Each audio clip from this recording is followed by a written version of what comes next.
নমস্কার। টানা কয়েকদিন অবিরাম বৃষ্টি চলছে আমাদের বাংলায়। আর এর মধ্যে ঘোষিত হয়েছে ওয়েস্ট বেঙ্গল স্টেট ইউনিভার্সিটির ৪র্থ সেমিস্টারের এক্সটার্নাল পরীক্ষা। আর সেই পরীক্ষাকে সামনে রেখে আমার অসংখ্য ছাত্রছাত্রী, বিশেষ করে যারা অনলাইনে এবং আমার শেষের কবিতা সুন্দরবন ইউটিউব চ্যানেলের বৃহৎ পরিবারের সদস্যা, তাদের অনুরোধে আজকে আমাদের এই ছোট্ট ভিডিও গান। যারা আমাকে আজ কয়েকদিন ধরে নিয়ত বলছে যে স্যার, বাংলা মেজর ৪র্থ সেমিস্টার DS7 এর যে টিকা 10 নম্বরের আসে, তার থেকে আমাদের সাজেশান দিন। আমরা আলোচনার শুরুতেই বলে রাখি, আমি সাজেশান দিচ্ছি বিগত পরীক্ষার পুঙ্খানুপুঙ্খ বিশ্লেষণ করে এবং আমাদের যা জ্ঞান, আমাদের যা ধারণা, আমাদের যা অভিজ্ঞতা, তার ভিত্তিতে কিন্তু আমরা এই সাজেশানটা দিয়ে দিচ্ছি। তবে DS7 এর বাংলা মেজর ৪র্থ সেমিস্টার DS7 এর যে মূল সাজেশানটা দিয়েছি আমরা, সেই সাজেশানটা যদি তোমরা কভার আপ করো, তাহলে পরে এই যে টিকার কথা যা বলছো, খুব বেশি সমস্যা হবে না। তবুও তোমরা যেহেতু আতঙ্কে আছো, তাই আমরা প্রকাশ করছি। প্রথমে 4টে ইউনিট আছে। প্রথম ইউনিট মেঘনাদ বধ, মাইকেল মধুসূদন দত্ত, প্রথম থেকে ষষ্ঠ স্বর্গ, অর্থাৎ 6টি স্বর্গ তোমাদেরকে পড়তে হবে এবং তার থেকে প্রশ্ন হবে। খুব জটিল ব্যাপার, খুব কঠিন ব্যাপার এটা। কারণ এই সময়কালের মধ্যে শুধু মেঘনাদ বধ কাব্যের 6টি স্বর্গ এবং অন্যান্য যেগুলো বলতে একালের কবিতা সঞ্চয়ন, রবীন্দ্রনাথের সঞ্চয়িতা সোনার তৈরি আছে, এইগুলো পড়ে সত্যিকারই প্রশ্ন করা খুবই সমস্যা। আর সমস্যাকে সামনে রেখেই আমরা কিছু প্রশ্ন, গুরুত্বপূর্ণ প্রশ্ন তোমাদের সামনে তুলে ধরছি। দেখে নাও। রাবণ শ্বশুর মম মেঘনাথ স্বামী। রাবণ শ্বশুর মম মেঘনাথ স্বামী। বক্তা কে? তার পরিচয় দাও। কোন প্রসঙ্গে তিনি এই উক্তিটি করেছেন? রাবণ শ্বশুর মম মেঘনাথ স্বামী, আমি কি ডরাই সখী ভিখারি রাঘবে? খুব ইম্পর্টেন্ট কিন্তু এই প্রশ্নটি। বক্তাকে, তার পরিচয় দাও, কোন প্রসঙ্গে তিনি এই কথাটি বলেছেন? যে পদ্মে বসেন রমা, তাহি কি বসে কালভুজঙ্গ? উক্তিটি কার? কালভুজঙ্গ বলতে কাকে বোঝানো হয়েছে? উপমাটি অন্তর্নিহিত অর্থ লক্ষ্য। কি সুন্দর তরি রাজি, রূপের সাগরে ভাসিছে লঙ্কা। কে লঙ্কানগরী ও তার প্রকৃতির এই সৌন্দর্য প্রত্যক্ষ করেছিলেন? প্রসঙ্গ উল্লেখ করে মন্তব্যটির তাৎপর্য বিশ্লেষণ করো। হায় বিধি বাম মম প্রতি। হায় বিধি বাম মম প্রতি। বক্তা কে? কোন ঘটনার প্রেক্ষিতে তিনি নিজেকে ভাগ্যহত মনে করেছেন? প্রমীলার বামেতর নয়ন নাচিল আত্মবিস্মৃতে। হায় অকস্মাৎ সতী মুছিলা সিন্দুর বিন্দু সুন্দর ললাটে। আবার বলছি, প্রমীলার বামেতর নয়ন নাচিল আত্মবিস্মৃতে। হায় অকস্মাৎ সতী মুছিলা সিন্দুর বিন্দু সুন্দর ললাটে। প্রসঙ্গ উল্লেখ করে অংশতে তাৎপর্য বিশ্লেষণ করো। ছিন মোরা সুলোচনে গোদাবরী তীরে কপতি যথা উচ্চ বৃক্ষ শিরে বাঁধি নীড় থাকে সুখে। কে কার উদ্দেশ্যে এই কথাগুলি বলেছেন? ক্ষত বক্ষ স্থল মম। ক্ষত বক্ষ স্থল মম। দেখো নৃপমণি, রিপু প্রহরণী পৃষ্ঠে নাহি অস্ত্র লেখা। বক্তা কে? কার প্রতি এই উক্তি?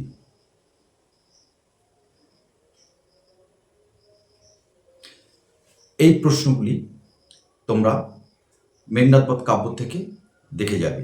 আর এছাড়া যে বড় প্রশ্ন আমরা সাজেশনের মধ্যে রেখে দিয়েছি, সেগুলো দেখে গেলে তোমাদের হয়ে যাবে। এবার আমরা আসবো রবীন্দ্রনাথের যে 10টি কবিতা তোমাদের পড়তে হবে, সেই কবিতা থেকে সাজেশন আমরা এর আগেও দিয়ে দিয়েছি, কিন্তু আবার যেহেতু তোমরা আমাকে বলেছ, সেখান থেকে দিয়ে দিচ্ছি আমরা সঞ্চয়িতা কাব্য।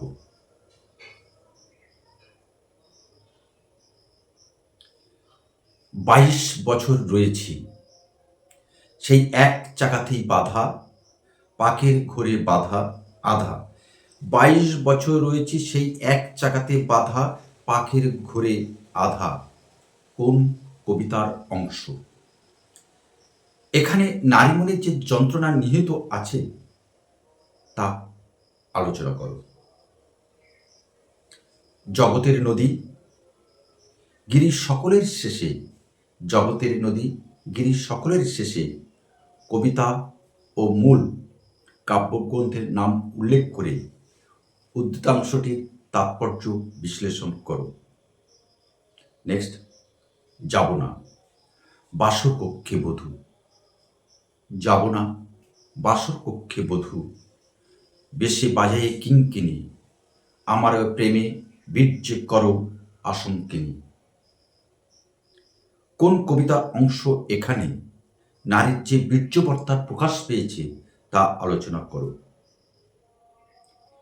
এবার আমরা তোমাদের যে থার্ড ইউনিট আছে, সেই থার্ড ইউনিটে তোমাদের পড়তে হবে জীবন দাসের শ্রেষ্ঠ কবিতা, 10টি কবিতা পড়তে হবে এখান থেকে। আমরা এর আগেও দিয়ে দিয়েছি, তবু আবার বলে দিচ্ছি।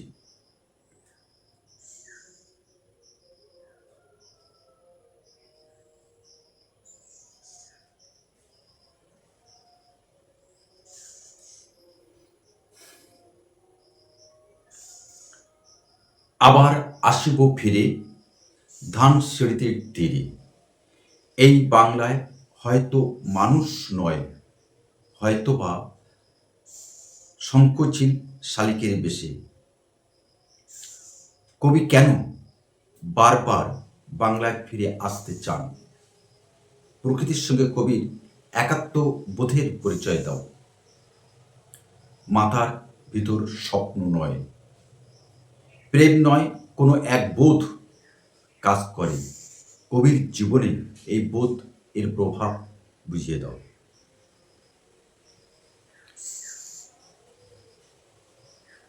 পৃথিবীর গভীরতর অসুখ এখন, পৃথিবীর গভীরতর অসুখ এখন, মানুষ তবুও ঋণী পৃথিবীর কাছে। পৃথিবীর গভীর অসুখ বলতে কবি কি বুঝিয়েছেন? এই সংকটের মাঝেও মানুষের আশাবাদ কিভাবে ব্যক্ত হয়েছে? সুচেতনা তুমি এক দূরতর দ্বীপ, সুচেতনা তুমি এক দূরতর দ্বীপ, বিকেলের নক্ষত্রের কাছে। সুচেতনা কে, বা সুচেতনা কিসের প্রতীক? কবি কেন তাকে দূরতর দ্বীপ বলেছেন লেখক? শোনা গেল মানুষের পাশাপাশি আবার সে শুয়ে আছে জীবনের স্বপ্নের বিভোরে। শোনা গেল মানুষের সবের পাশাপাশি, শোনা গেল মানুষের সবের পাশাপাশি আবার সে শুয়ে আছে জীবনের স্বপ্নের ভিতরে। কার কথা বলা হয়েছে? আত্মহননকারী ব্যক্তিটির জীবনে প্রাচুর্য থাকা সত্ত্বেও সে কেন মৃত্যুকে বেছে নিয়েছিল? অর্থাৎ এটি 8 বছর আগের একদিন কবিতা। তবু জানি নারীর হৃদয়, প্রেম, শিশু, গৃহ সবখানি। উক্তিটির অন্তর্নিহিত তাৎপর্য বুঝিয়ে দাও। সব পাখি ঘরে আসে, সব নদী ফুরাইয়ে, জীবনের সব লেনদেন, থাকে শুধু অন্ধকার মুখোমুখি বসিবার বনলতা সেন। আলোচ্য অংশটি প্রেক্ষাপট আলোচনা করো। কবি জীবনের নিঃসঙ্গতার মাঝে বনলতা সেন তার জীবনে পরম আশ্রয় প্রতীক হয়ে উঠেছে লেখক।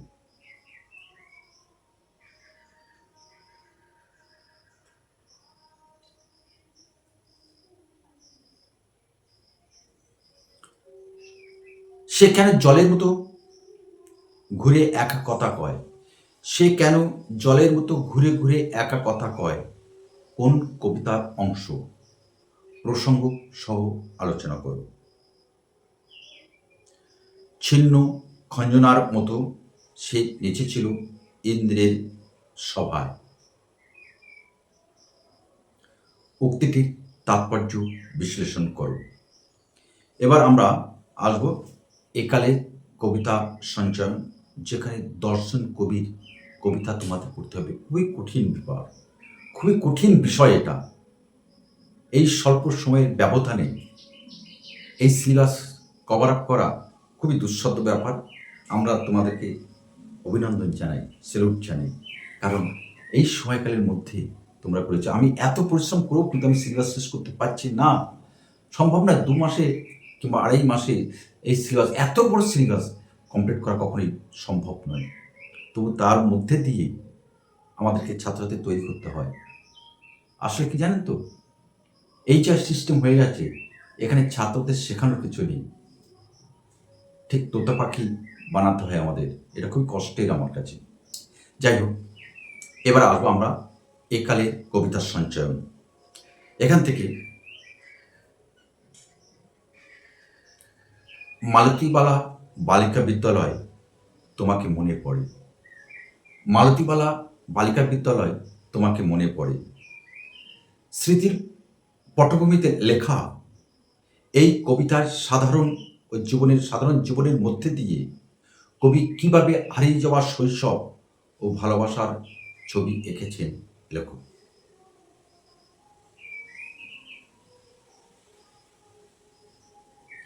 সে কি আজও তেমনি আছে, না বদলে গেছে সব?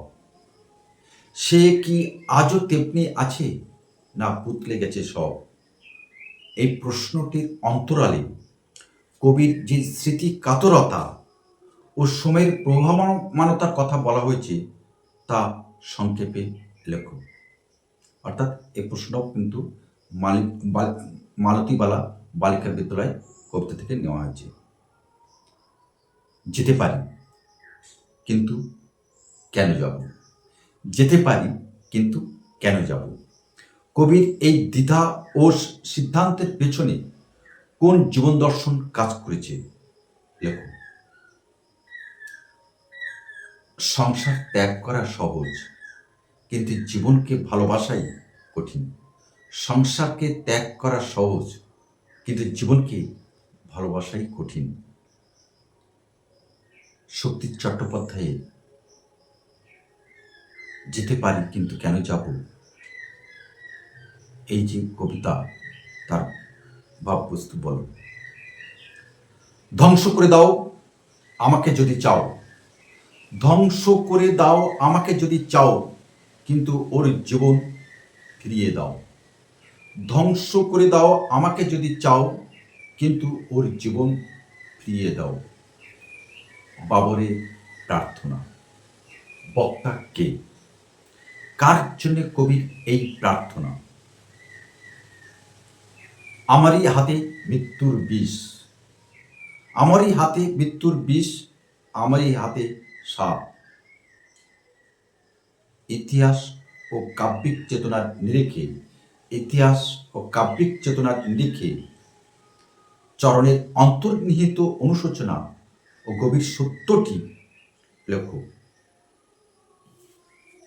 কিন্তু আমার ভারতবর্ষ তো সে ভারতবর্ষ নয়, কিন্তু আমার ভারতবর্ষ সে তো ভারতবর্ষ নয়।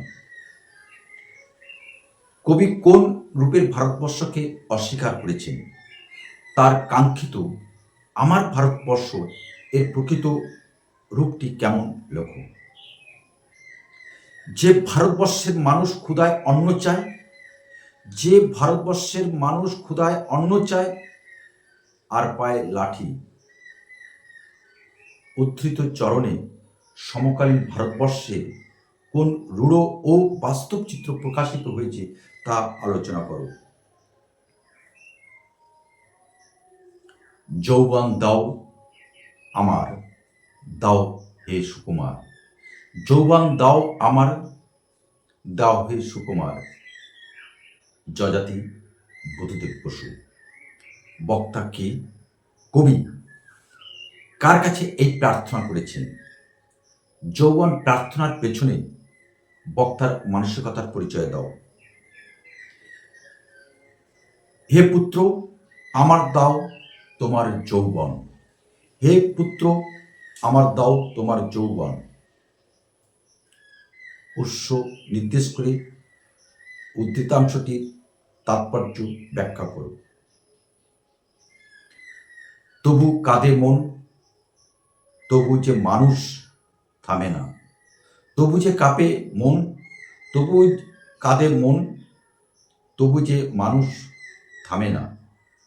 উদ্ধৃত অংশে মানুষের কোন অদম্য জীবন তৃষ্ণা এবং সংগ্রামের চিত্র ফুটে উঠেছে আলোচনা করো।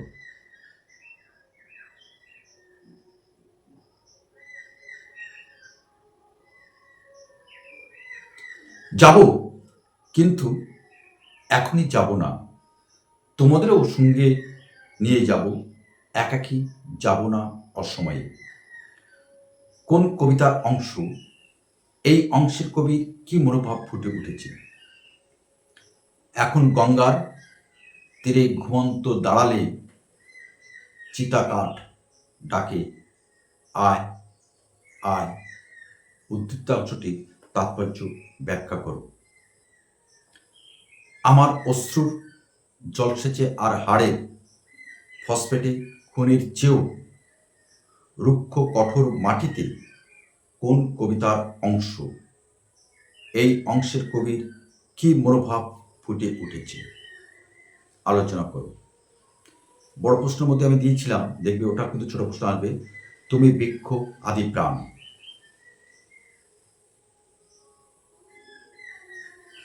ওরা কাজ করে, কবিতাটা দেখে যাবে ভালো করে। বৃক্ষ বন্দনা এবং চঞ্চলা কবিতাটি। এই প্রশ্নগুলো করলে আশা করছি তোমাদের চতুর্থ সেমিস্টার বাংলা মেজর DS 7-এর